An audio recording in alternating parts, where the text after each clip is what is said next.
6:30 at night, and the building is quiet. The last teacher has gone home for the day. The hallways are dark, but my office light is still on. I am staring at my computer screen, looking at an endless stream of emails, and my mind is racing, trying to figure out how I can finish all of my tasks for the day before I can finally go home to see my family. I'm physically present, but my spirit has checked out. This isn't an isolated incident. This is a quiet crisis that is simmering in our schools every single day. Leaders, brilliant and talented, are burning out at an alarming rate.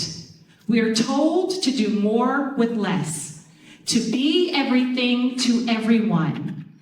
The current blueprint for school leadership feels more like a never-ending marathon rather than a journey of inspiration. But what if we've got it all wrong? What if the future of school leadership isn't about working harder, but it's about being rooted in genuine connection, empathy, and joy? This is the joyful rebellion I want to talk about today. I remember a particularly dark time in my career.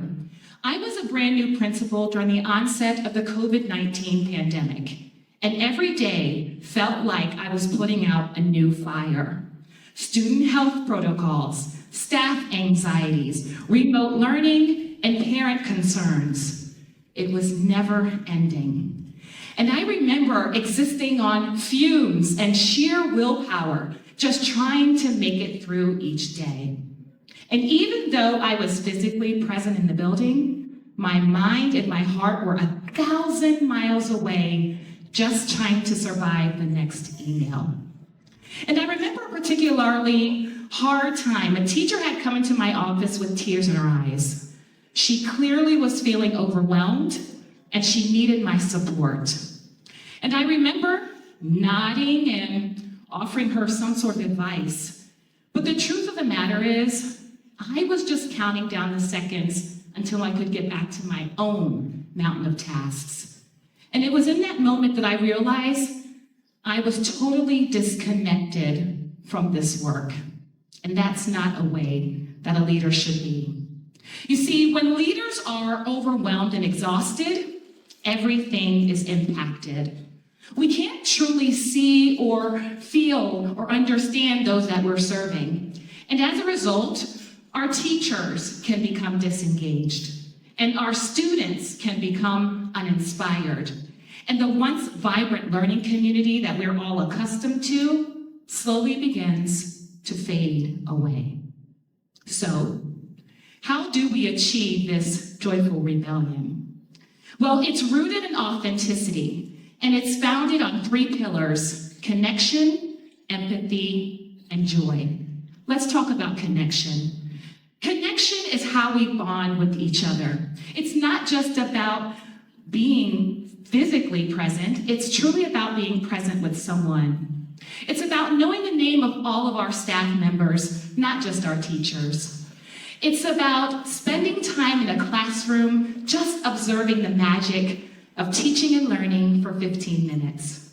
I once had an opportunity to sit on the floor and tie a student's shoes. And during that time of 3 minutes, I asked him his favorite subject in school. I asked him about his big brother and what he was looking forward to doing when he got home from school. And over that 3 minutes, we formed a genuine bond and connection. Next, let's talk about empathy. Empathy is understanding the experiences and perspectives of those around us. Empathy is understanding that a teacher's late assignment may be due to a sick child, not to a lack of effort. It's understanding that a student's challenging behavior is a form of communication, not just defiance. I remember meeting with a family of a student who had a very unique learning profile, and they wanted to know how we could support her better as a school team. So we worked together as a school team with her parents to come up with a targeted plan of improvement. And she began to make that incremental improvement that we all knew she was capable of doing. She's now in middle school and thriving. Next, let's talk about joy. This is my favorite part of the job.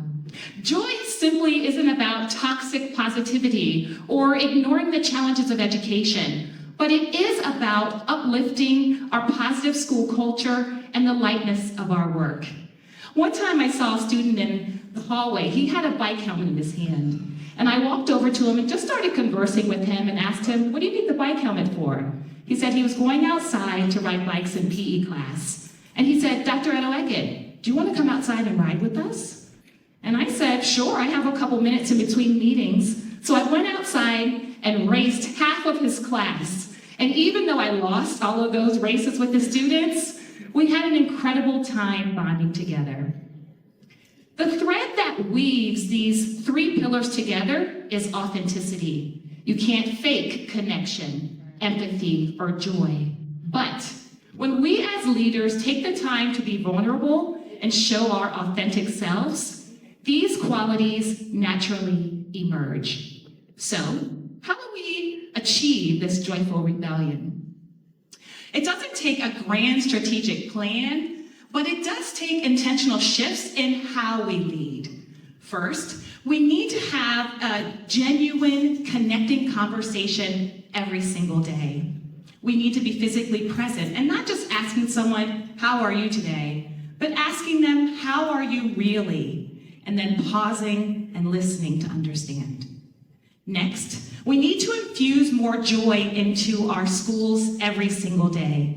I love making positive phone call Fridays home to my families because it gives me an opportunity to call a family and let them know what their child is doing right. Those are my favorite kinds of conversations with families.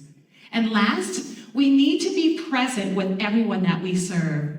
It's not just about being in someone's company, but it's about putting our phones down, making eye contact, and listening to them intently, even if it's just for 5 minutes.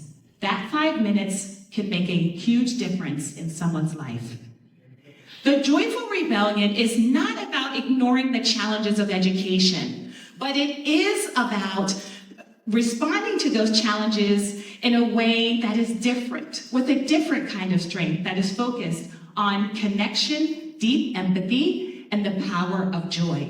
It's a call to every leader, every teacher, every parent, and every student to show up authentically as our best selves in schools every single day. Imagine the schools we could change by using this new blueprint for leadership. We wouldn't just change schools, but we would spark a joyful rebellion that changes lives. Thank you.